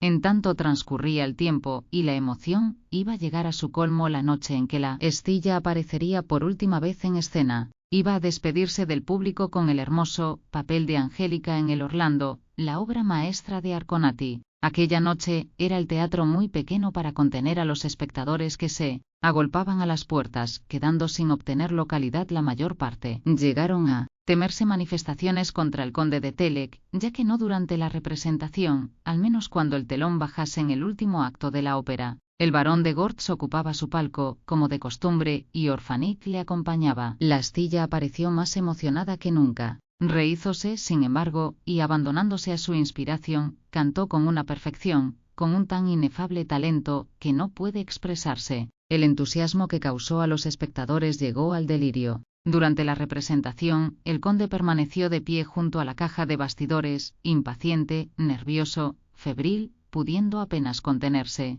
maldiciendo la extensión de las escenas, irritándole la tardanza que provocaban los aplausos y las llamadas. Cuánto tardaba el momento de arrancar de aquel teatro la que iba a ser condesa de Telek, aquella mujer adorada que se llevaría lejos, muy lejos, donde no pudiera ser de nadie más que de él solo. Llegó el momento supremo, la dramática escena última, en que muere la heroína del Orlando. Nunca pareció más hermosa la admirable música de Arconati. Jamás la Estilla la interpretó con más apasionados acentos. El alma del artista parecía asomar a sus labios, y sin embargo, diríase que aquella voz, desgarradora en algunos momentos, iba a destrozarse, puesto que no se la iba a oír jamás. En aquel momento corrióse la celosía del palco del Batón de Gortz y apareció aquella extraña cabeza de largo pelo gris y ojos brillantes. Mostróse aquella cara estática de espantosa palidez. Franz desde la caja de bastidores vio en plena luz, por primera vez, aquella cabeza. La Estilla se dejaba arrastrar por el fuego de la arrebatadora estrofa del canto final. Acababa de repetir aquella frase de sublime sentimiento. Innamorata, mio cuore treinante, voglio morire. De repente se detuvo. La cara del barón de Gortz la aterrorizó, paralizóla inexplicable espanto. Llevóse rápidamente la mano a la boca, tinta en sangre, vaciló, y cayó. El público en masa se levantó palpitante, loco, en el colmo de la angustia. Del palco del barón escapóse un grito. Franz se precipita en la escena, coge a Estilla en sus brazos, la levanta, la contempla, la llama, y exclama: ¡Muerta! ¡Muerta! ¡E-S-I! La Estilla está muerta. En su pecho se ha roto un vaso. Su canto se ha extinguido con su último suspiro. El conde fue trasladado a su hotel en tal estado, que se temía por su razón. No pudo asistir a los funerales de la Estilla, que fueron hechos en medio de un inmenso concurso de la población napolitana. El cuerpo de la cantante fue inhumado en el Campo Santo Nuovo. Sobre el mármol de su tumba se lee este nombre: Estilla. La noche de los funerales, un hombre fue al Campo Santo Nuovo. Allí, con los ojos extraviados, la cabeza enmarañada, los labios apretados como si estuvieran sellados por la muerte, permaneció contemplando la tumba de la Estilla. Parecía como si prestase atención, imaginando que la voz de la Estilla iba a resonar por última vez desde el fondo de la tumba. Aquel hombre era Rodolfo de Gortz. En la misma noche, el barón de Gortz, acompañado de Orfanik, salió de Nápoles, y nadie volvió a saber de él. Al siguiente día llegó una carta dirigida al conde de Telek. Aquella carta no contenía más que estas palabras, de un laconismo amenazador: vos la habéis matado. Desgraciado de vos, conde de Telek. Rodolfo de Gortz. Capítulo 3. Tal había sido aquella lamentable historia. Durante un mes estuvo en gran peligro la vida de Franz de Telek. A nadie reconocía, ni aun a su fiel Rozco. En los momentos de alta fiebre, solo un nombre murmuraban sus labios, prestos a rendir el último aliento: Estilla. El joven logró por fin escapar a la cercana muerte. La pericia médica, los incesantes cuidados de Rozco, y sobre todo su juventud y fuerte naturaleza, triunfaron, y Franz se salvó, quedando su razón incólume de aquel violento choque. Cuando pudo coordinar sus recuerdos, cuando volvió a su memoria la trágica escena del Orlando, en que la artista exhaló su alma, exclamó: Estilla, Estilla mía, en tanto que sus manos se tendían instintivamente a aplaudir. Así que el joven pudo abandonar el lecho. Rozco obtuvo de él la formal promesa de que abandonarían la funesta ciudad y se trasladarían a su castillo de Krajowa. Quiso el conde, antes de partir de Nápoles, ir a orar sobre la tumba de la muerta y darla su último, su eterno adiós. Rozco le acompañó al Campo Santo Nuovo. Allí se arrojó el joven sobre aquella tierra despiadada, quería cavar con sus uñas su propia tumba. ¿Pudo Rozco arrancarle de allí, de aquella sepultura donde dejaba a vida su dicha toda? Algunos días después, Franz de Telek, de vuelta en Krajowa, en Valaquia, de nuevo se encontró en su castillo patrimonial, en donde durante 5 años vivió en el más completo aislamiento sin querer salir de él. Ni la distancia pudieron dulcificar su pena. No podía olvidarlo. El recuerdo de Estilla, tan vivo como el primer día, se hallaba ligado a su existencia cual incurable herida. Sin embargo, ya en la época en que comienza esta historia, el joven conde de Telek había dejado el castillo algunas semanas antes. ¿Cuántos ruegos y súplicas costó a Rozco el decidir a su señora que dejase la soledad en que ibas a consumiendo? Que el conde no llegase a consolarse pero por lo menos era preciso que tratase de mitigar su dolor. Dispusieron un viaje que había de empezar visitando la Transilvania. Esperaba que más tarde el joven consentiría en continuar su viaje por Europa, tan tristemente interrumpido en Nápoles. Franz de Telek partió, pues, como un turista, y solamente para una breve excursión. Ambos habían subido a las llanuras de Valaquia, y habían llegado hasta la imponente cordillera de los Cárpatos, se internaron después por los desfiladeros del Vulcano, subieron al Retiezat, hicieron una expedición al Valle de Meros y fueron a hacer alto a Werst, a la posada del rey Matías. Ya se ha dicho cuál era el estado de los ánimos en el momento en que Franz de Telek llegó, y cómo fue puesto al corriente de los incomprensibles sucesos acaecidos en el castillo. Se sabe también cómo el joven tuvo noticia de que el castillo pertenecía al barón Rodolfo de Gortz. El efecto producido en el joven por aquel nombre no pudo pasar inadvertido para el señor Koltz y sus compañeros. Rotzko hubiera de muy buena gana enviado al diablo al señor Koltz, que tan inoportunamente le pronunció, y a todas sus estúpidas historias. Qué malandanza había llevado a Franz de Telek precisamente a Werst, junto al castillo de los Cárpatos. El conde permaneció silencioso. Su mirada inquieta indicaba claramente la turbación de su alma, turbación que en vano trataba de calmar. El Seer Koltz y sus amigos comprendieron que algún lazo misterioso unía al conde de Telek y al barón de Gortz, pero por grande que fuese su curiosidad, mantuviéronse en prudente reserva y no insistieron sobre el particular. Más tarde se vería lo que había que hacer. Poco después todos abandonaron la posada, muy preocupados por aquel extraordinario encadenamiento de aventuras que nada bueno presagiaba para la aldea. Y bien, ahora que el joven conde sabía a quién pertenecía el castillo de los Cárpatos, cumpliría su promesa. Una vez en Karlsburg, prevendría a las autoridades y reclamaría su intervención. He aquí lo que se preguntaban el Viró, el maestro, el doctor Patak y los demás. En todo caso, y si el conde no lo hacía, el señor Koltz estaba decidido a hacerlo. Advertida la policía, vendría a visitar el castillo, y vería si se hallaba habitado por espíritus o por malhechores. El pueblo no podía continuar más tiempo bajo semejante temor. No obstante, en opinión de la mayoría, la tal medida resultaría inútil e ineficaz. ¿Qué batalla iba a ser aquella contra los espíritus? Los sables de los gendarmes saltarían cual si fuesen de vidrio, y sus fusiles cerrarían todos los disparos. En tanto, Franz de Telek, solo en el establecimiento del rey Matías, se abandonaba a los dolorosos recuerdos que el nombre del barón de Gortz evocaba en su espíritu. Al cabo de una hora, pensando en estas cavilaciones, levantóse de su asiento, y, saliendo de la sala, se dirigió al extremo del terraplén, y miró a lo lejos. Allá en la cuneta del Plesa y sobre la llanura de Orgal, alzábase el castillo de los Cárpatos, donde había vivido el extraño espectador del teatro de San Carlos, el hombre que de tal modo atemorizaba a la desgraciada Estilla. Mas a la sazón el castillo estaba desierto, y el barón no había vuelto allí desde su marcha a Nápoles. Nada se sabía de lo que le hubiese acontecido, y era probable que, muerta la gran artista, el barón hubiera puesto fin a su existencia. Franz extraviaba su pensamiento por el campo de las hipótesis, no sabiendo cuál aceptar.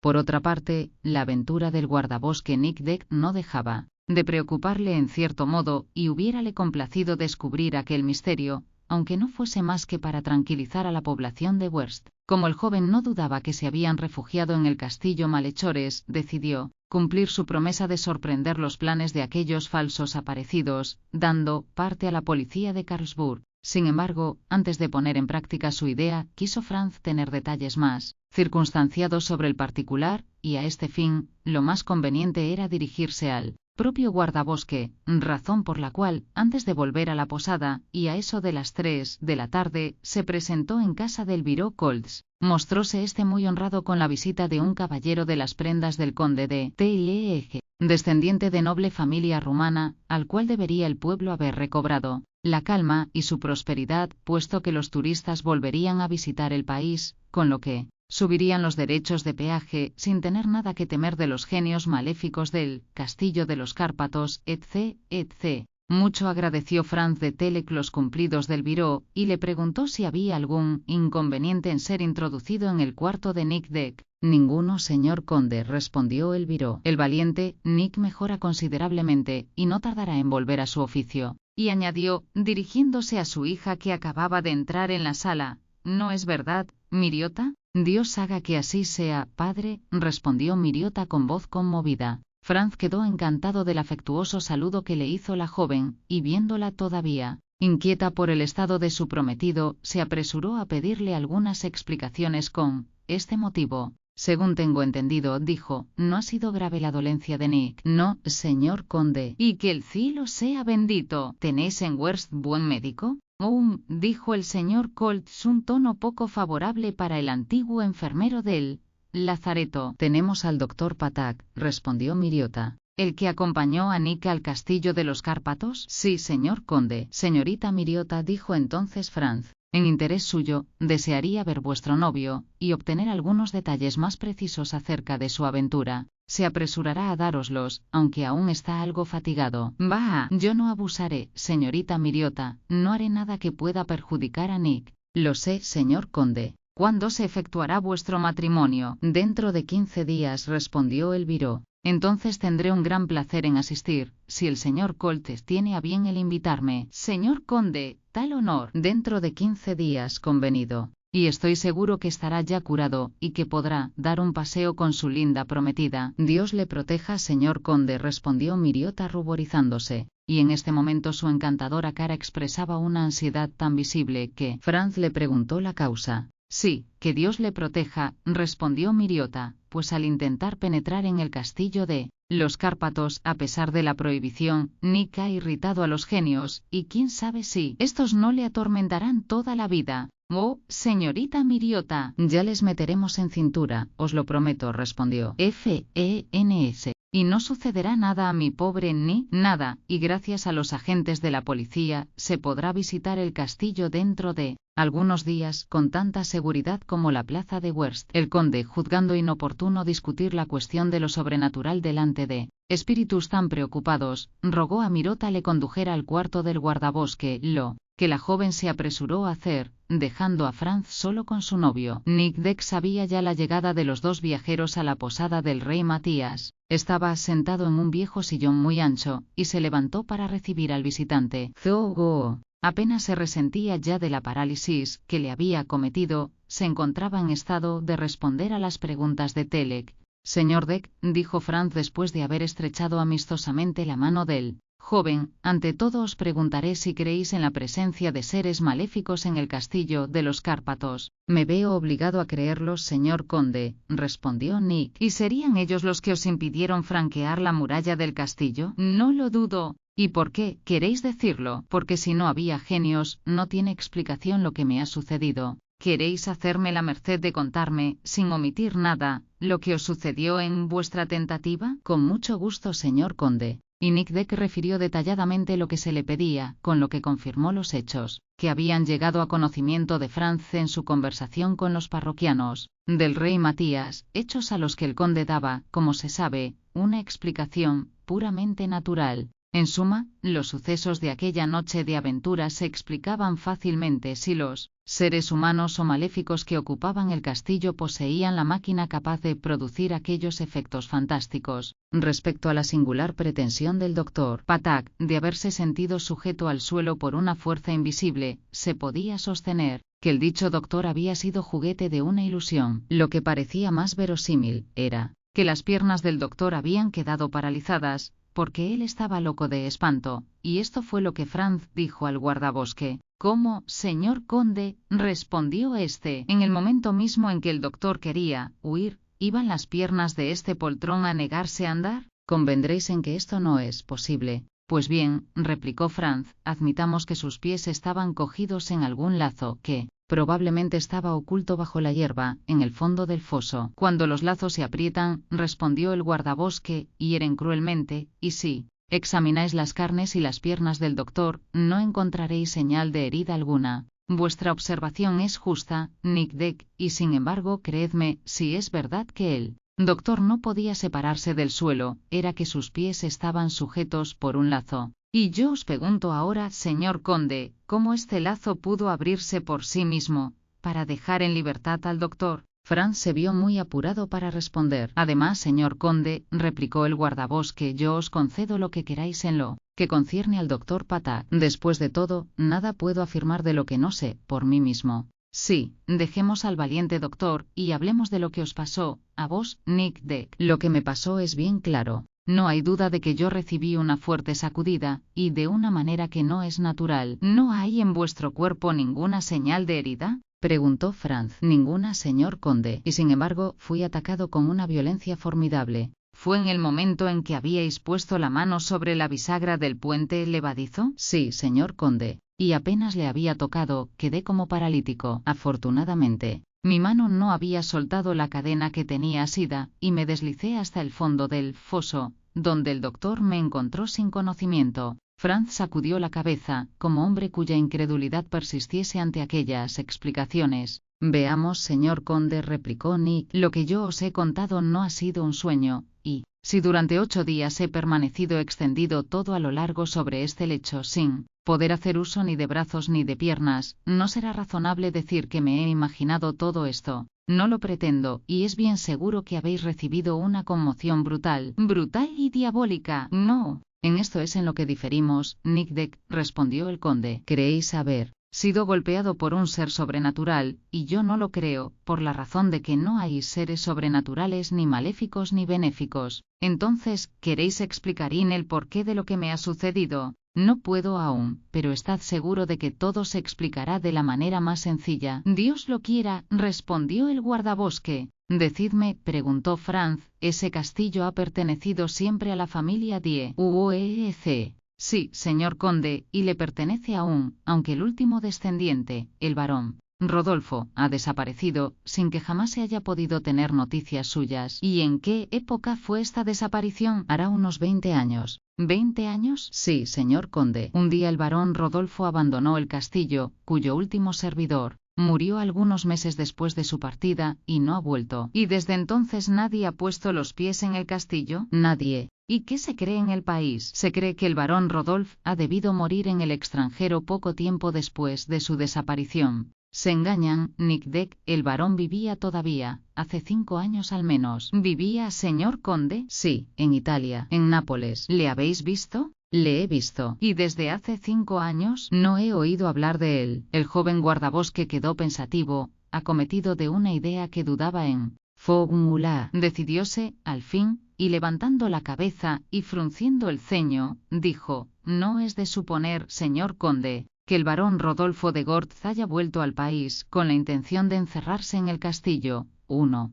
No es de suponer, Nick Deck. ¿Qué interés hubiera tenido en ocultarse, en no dejar llegar a nadie hasta él? Ninguno, respondió Franz de Tele. Y sin embargo, era esta una idea que comenzaba a tomar cuerpo en el espíritu del conde. No era posible que aquel personaje cuya existencia había siempre sido tan enigmática hubiera ido a refugiarse en este castillo después de haber abandonado Nápoles. Allí, gracias a las supersticiones hábilmente preparadas, no le habría sido fácil, si él quería vivir en el aislamiento, defenderse contra toda indagación importuna, dado que él conocía el estado de los espíritus de los países circunvecinos. De todos modos, Franz juzgó inútil lanzar a los de Werst sobre esta hipótesis. Hubiera sido preciso hacerles confidencias de hechos que le eran demasiado personales. No conseguiría, por otra parte, convencer a nadie. Cosa que comprendió bien cuando Nick Deck añadió: si el barón Rodolfo es quien habita el castillo, preciso es creer que el barón es el Chortf, pues solo el Chort ha podido tratarme de esa manera.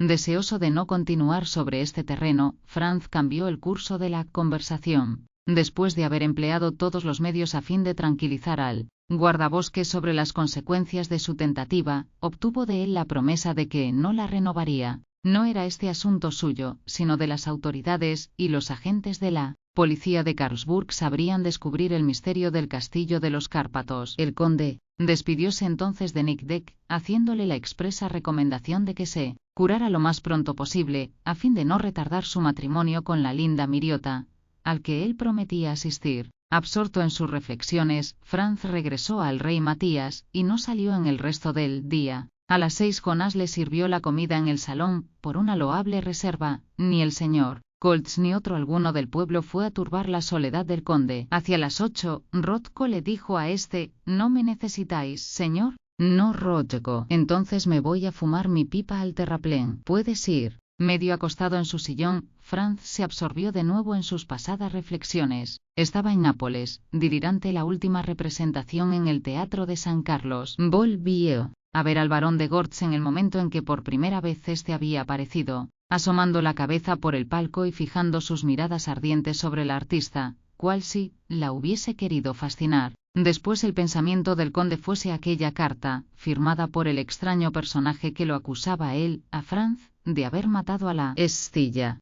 Mientras se perdían estos recuerdos, sentía Franz que el sueño le invadía poco a poco, pero se hallaba aún en ese estado en que se percibe el menor ruido, cuando se produjo un sorprendente fenómeno. Parecía como si una voz dulce y bien modulada dejárase oír en aquella sala en que Franz se hallaba absolutamente solo, sin darse cuenta cabal de si aquello era sueño o realidad. Se levanta y escucha.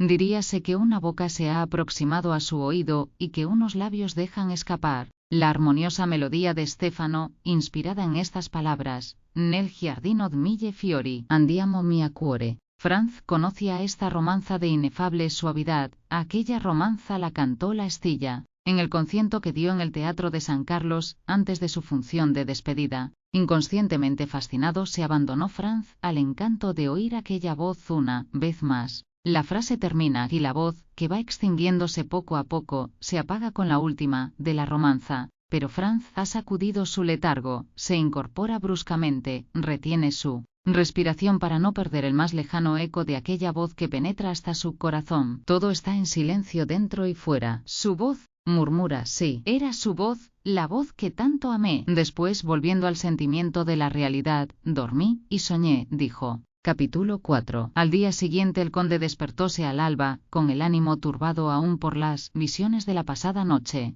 Aquella mañana debía salir de Werst, camino de Kolosvar. Después de haber visitado las poblaciones industriales de Petrosen y de Libatzel, tenía intención de detenerse un día entero en Karlsburg antes de pasar algún tiempo en la capital de Transilvania. Desde allí el ferrocarril le conduciría a las provincias centrales de Hungría, donde daría su viaje por terminado. Salió de la posada y mientras paseaba por el terraplén dirigió sus gemelos hacia el castillo y estuvo contemplando, no sin emoción, los contornos de la fortaleza, claramente proyectados por el sol sobre la meseta de Orgal. Versaban sus ideas sobre este punto. Una vez en Karlsburg, cumpliría la promesa que había hecho a la gente de Werst. Avisaría a la policía de lo que pasaba en el castillo de los Cárpatos, creyendo, como creía en un principio el conde, que el castillo era refugio de malhechores, o por lo menos de gente sospechosa que tenía interés en permanecer oculta y sin que nadie se aproximara a su guarida. La promesa hecha a la población era solemne. Mas después que había reflexionado, experimentó un cambio en sus ideas, y a la sazón dudaba qué partido tomar.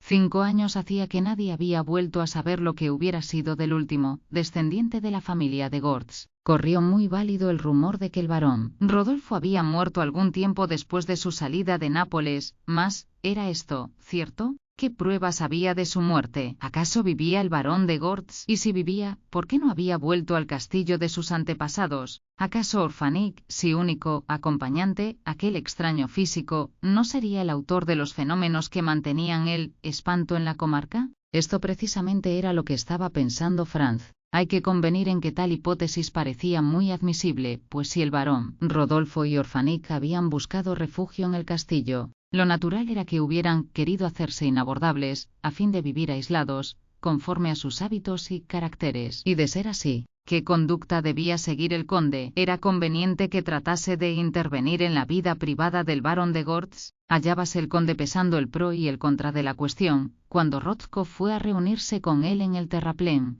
Una vez que el joven le dio conocimiento de sus ideas sobre el asunto, díjole el otro: Señor, es posible que el barón de Gortz se entregue a todas esas maquinaciones diabólicas, y en ese caso, mi opinión es que no debemos mezclarnos en el asunto, que los poltrones de Werst vean cómo se las han de arreglar, eso es cuenta suya, pues nosotros no debemos mezclarnos en nada para devolver la calma a la aldea. Bien considerado, pienso que tiene razón, mi buen Rothko. Yo así lo creo, respondió el soldado. En cuanto al señor Kaltz y los demás, saben ya cómo se las han de arreglar para acabar con los supuestos espíritus del castillo. Sin duda, señor. No tiene más que dar parte a la policía de Karlsburg. Nos pondremos en camino después de almorzar, Rothko. Todo estará presto. Pero antes de bajar al valle del Sil daremos una vuelta por el Plesa. ¿Para qué, señor? Desearía ver más de cerca, si es posible, ese castillo de los Cárpatos. ¿Con qué fin? Un capricho, Rothko, un capricho que no nos retardará ni media jornada. Mucho contrarió a Rothko tal determinación, que consideraba poco menos que inútil. Uno hubiera querido alejar del ánimo del conde todo lo que le pudiera recordar el pasado,